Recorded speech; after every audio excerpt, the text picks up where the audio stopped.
ಸಮಾಜದಲ್ಲಿ 3 ವರ್ಗದ ಜನ ನೋಡ್ತೀವಿ ನಾವು. ಕೆಳವರ್ಗ, ಮಧ್ಯಮ ವರ್ಗ ಮತ್ತು ಶ್ರೀಮಂತ ವರ್ಗ ಅಂತೇಳಿ. ಏನು ಕೆಳವರ್ಗ ಅಂತ ಬರ್ತೈತಲ್ಲ, ಅದ್ರ ಅವ್ರು ದುಡಿಯೋ ಮಟನು ಅವ್ರ ಸಂಸಾರ ನಡೆಯಂಗಿಲ್ಲ. ಅವ್ರು ದುಡಿಬೇಕು, ಅವ್ರು ರೊಕ್ಕ ಬರ್ಬೇಕು, ಅವ್ರು ಊಟ ಮಾಡ್ಬೇಕು. ಇನ್ನೊಂದು ಶ್ರೀಮಂತ ವರ್ಗ ಅಂತ ಬರ್ತೈತಲ್ಲ, ಅವ್ರು ಅಗರ್ಭ ಶ್ರೀಮಂತರು ಅದೆಲ್ಲ ಮಾಡಿಟ್ಟಿರ್ತಾರೆ. ಸೊ ಅದನ್ನ ನೋಡ್ಕೊಂಡು ಹೋದ್ರೆ ಅಂತ. ಇನ್ನೊಂದು ಮಿಡಲ್ ಕ್ಲಾಸ್ ಅಂತ ಬರ್ತೈತಲ್ಲ, ಮಧ್ಯಮ ವರ್ಗ ಅಂತ ಹೇಳಿ. ಮಿಡಲ್ ಕ್ಲಾಸ್ ನಮಗೆ ಕೊಟ್ಟಿರತಕ್ಕಂಥ ಪ್ರತಿಯೊಬ್ಬ ಗಂಡು ಹೆಣ್ಣು ಆಗಿರ್ಬೋದು, ಅವರಷ್ಟು ಜೀವನದತ್ತೆ ಹೋರಾಟ ಸೆಣಸಾಟ ಮಾಡಿದಷ್ಟು ಬೇರೆ ವರ್ಗದ ಯಾವ ಜನನು ಮಾಡ್ಲಿಕ್ಕೆ ಸಾಧ್ಯ ಇಲ್ಲ.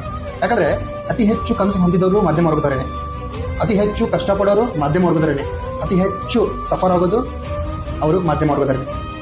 ಅಂದ್ರೆ ವರ್ಷಾನುಗಂಟ್ಲೆ ಎಲ್ಲೋ ಊರು ಬಿಟ್ಟಿಗೆಸಿಂದ ದುಡಿಯಾಕೆ ಹೋಗಿ ಎಲ್ಲ ರೊಕ್ಕ ಜಮಾ ಇಟ್ಟು ಇನ್ನೇನೋ ದುಡ್ಡು ಕನ್ಸು ಕಟ್ಕೊಂಡು ಹೋದಾಗ ಮನೇಲಿ ಒಬ್ಬರಿಗೆ ಹುಷಾರಿಲ್ಲ ಅಂತಂದ್ರೆ ಎಲ್ಲ ದುಡ್ಡು ಅಲ್ಲೇ ಹೋಯ್ತು. 1 ವರ್ಷದ ದುಡಿಮೆ 1 ಜೀವಕ್ಕಾಗ್ಬೋದು. ಜೀವನದಕ್ಕಿಂತ ದುಡ್ಡು ದೊಡ್ಡದಲ್ಲ. ಆದರೆ ಯಾಕೆ ಮಧ್ಯಮ ವರ್ಗದವರು ಮಧ್ಯಮ ವರ್ಗದಲ್ಲೇ ಜೀವನದ ಜೊತೆ ಹೋರಾಟ ಮಾಡ್ತಿದ್ದಾರೆ? ಅವ್ರು ದುಡಿತಿದ್ರು ಯಾಕೆ ಮುಂದೆ ಆಗ್ತಿರ್ಲಿಲ್ಲ? ದುಡಿತಿದ್ರು ಯಾಕೆ ಶ್ರೀಮಂತಿಕೆ ಬರ್ತಿಲ್ಲ? ಅನ್ನೋದು ಕಾರಣ ಇದು ಒಂದೇ. ಈ ಮಿಡಲ್ ಕ್ಲಾಸ್ ನಾವು ಪುರುಷ ಮತ್ತು ಮಹಿಳೆ ಆಗಿರ್ಬೋದು, ಅವರು ಜನರ ಜೊತೆ ಕುಂತಾಗ ಅವರಷ್ಟು ಮನಸ್ಸು ಬಿಚ್ಚಿ ನಗರು ಯಾರಿಲ್ಲ. ಯಾರು ಇಲ್ಲದೆ ಇರುವಾಗ ಮನೆ ಜವಾಬ್ದಾರಿ ಆಗಿರ್ಬೋದು, ಅವರು ಪಡ್ತಕ್ಕಂಥ ಕಷ್ಟ ಆಗಿರ್ಬೋದು, ಅವರು ಕಳೆದಿರ್ತಕ್ಕಂಥ ದಿನಗಳಾಗಿರ್ಬೋದು ನೆನೆಸ್ಕೊಂಡು ಅವರಷ್ಟು ಅಳರು ಯಾರು ಇರೋದಿಲ್ಲ. ಅಂದ್ರೆ ಆ ವರ್ಗ ಅಂತಂದ್ರೆ ಈ ಕಡೆ ಸ್ಟ್ಯಾಂಡರ್ಡ್ ಅನ್ಸಂಗಿಲ್ಲ, ಈ ಕಡೆ ಕೆಳಗೂ ಅನ್ಸಂಗಿಲ್ಲ. ಈಗ ಶ್ರೀಮಂತ ವರ್ಗದ ಮೈಂಡ್ ಸೆಟ್ ಯಾವ ಥರ ಇರ್ತಂದ್ರೆ, ನಮ್ಮ ಗುರುಗಳ ಒಬ್ರು ಕಡೆ ನೋಡಿದ್ದೆ ನಾನು. ಇರೋದೊಂದೇ ಜೀವನ, ಮಜಾ ಮಾಡ್ಬೇಕು, ಇನ್ನು ಈ ಜೀವನ ಮಂತ್ರಿಕನ್ ಸಿಗಂಗಿಲ್ಲ, ಅದು ತಗೋಬೇಕು ಇದು ತಗೋಬೇಕು ಹಂಗ ಹಿಂಗ ಅಂತ ಶ್ರೀಮಂತ ವರ್ಗದವ್ರದ್ದಾಗಿದ್ರೆ, ನಮ್ಮ ಮಧ್ಯಮ ವರ್ಗದವ್ರದ್ದು ಏನು ವಿಚಾರಗಳು ಅದೇ ಇರೋದು. ಒಂದು ಜೀವನದ ಬಗ್ಗೆ ಏನು ವಿಚಾರ ಅಂತಂದ್ರೆ, ಇರೋದು ಒಂದೇ ಜೀವನ, ಅದನ್ನು ನಾವು ಗುರುತಿಸ್ಕೊಳ್ಳೋ ಹಂಗೆ ಮಾಡಬೇಕು. ಸಿಕ್ಕಿರ್ತಕ್ಕಂಥ ಜೀವನನ ಅತಿ ಬೆಲೆ ಕಟ್ಟಲಾಗದ ರೀತಿಯಲ್ಲಿ ನಾವು ಬದುಕಬೇಕು ಅನ್ನೋದು ಇದು ಮಧ್ಯಮ ವರ್ಗದವ್ರದ್ದು ಮೈಂಡ್ ಸೆಟ್ ಇದು. ಸೊ ಇವತ್ತು ಎಷ್ಟೇ ಕಷ್ಟಪಟ್ಟಿದ್ರು, ಏನೇ ನಾವು ಹಾರ್ಡ್ ವರ್ಕ್ ಮಾಡಿದ್ರು ನಮಗೆ ಸಕ್ಸಸ್ ಸಿಗಾಗ್ತಿಲ್ಲ, ಕೆಲವೊಂದ್ರದಾಗ ನಾವು ಹಿಂದೆ ಬೀಳ್ತಿದ್ವಿ ಅಂತ ಅದಕ್ಕೊಂದು ಏನೋ ಬಲವಂತವಾದ ರೀಸನ್ ಇರುತ್ತೆ. ಈ 2026 ಮಾರ್ಚ್ ತಿಂಗಳ ನೋಡ್ಬೋದು ನಾವು. ಇದೇ ತಿಂಗಳಿನಲ್ಲಿ ನಾವು ಅತಿ ಹೆಚ್ಚು ಸಂಭ್ರಮಿಸಿದ್ವಿ.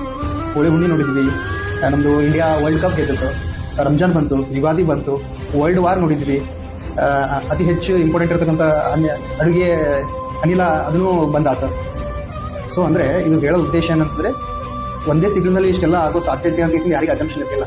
ಸೊ ಹಾಗಾಗಿ ನಾವು ಕಷ್ಟಪಡ್ಕೋತ ಹೋಗಿದ್ರೆ, ನಮ್ಮ ಮ್ಯಾಗ ನಾವು ಹೋಗಿಸಿದ್ರೆ, ನಾವು ಏನೋ ಹಾರ್ಡ್ ವರ್ಕ್ ಮಾಡ್ತಿದ್ವಿ, ಅದ್ರ ಮೇಲೆ ನಮ್ಗೆ ಟ್ರಸ್ಟ್ ಇತ್ತು ಅಂತಂದ್ರೆ, ಒಂದು ಟೈಮೆಲ್ಲ 1 ದಿವಸ ಅಲ್ಲ 1 ವರ್ಷಗಳಲ್ಲೂ ನಮ್ಮ ಜೀವನ ಬದಲಾಗುತ್ತೆ. ಬೇರೆ ಉದಾಹರಣೆ ಇಲ್ಲ.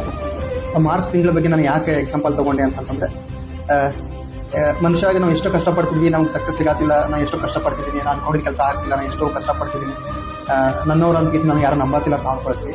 ಅದಕ್ಕೆ ಭಾಳಷ್ಟು ಸಮಯ ತಗೊಳ್ಳೋದಿಲ್ಲ. ಅದು ನಮ್ಮ ಸಮಯ ಅಂತ ಬಂದಾಗ, ದೇವ್ರು ನಮ್ಮ ಕಡೆ ಅಂತ ನಿಂತಾಗ, ನಮ್ಮ ಪ್ರಯತ್ನಗಳು ನಮಗೆ ಹಾದಿಯಾಗಿ ದಾರಿ ತೋರ್ಕೊಟ್ಟಾಗ ಯಾರ್ದು ಸಹಾಯ ಬೇಕಾಗೋದಿಲ್ಲ, ಯಾರ್ದು ನಮಗೆ ನೆರವು ಬೇಕಾಗಿರೋದಿಲ್ಲ. ಅವಾಗ ಎಲ್ಲನೂ ಹಿಂಗಿದ್ದು ಹಿಂಗೂ ಬದಲಾಗ್ಲಿಕ್ಕೆ ಭಾಳಷ್ಟು ಸಮಯ ತಗೊಳ್ಳೋದಿಲ್ಲ. ಅದಕ್ಕೆ ಮನುಷ್ಯ ಭಾಳ ಪೇಷನ್ಸ್ ಇರಬೇಕು, ತಾಳ್ಮೆ ಇರಬೇಕು. 100 ಜನ 108 ಮಾತಾಡಲಿ, ನಮ್ಮ ಮನೆಗೆ ನಾನು ಮಗ ಆಗೀನಿ, ನನ್ನ ಮಗನಿಗೆ ನಾನು ಮಗಳಾಗೀನಿ, ನನ್ನ ಮನೆಗೆ ನಾನು ಮಾಡ್ತಿದ್ದೀನಿ, ಅದೊಂದು ವಿಚಾರ ನಮ್ಮ ತಲೆಗೆ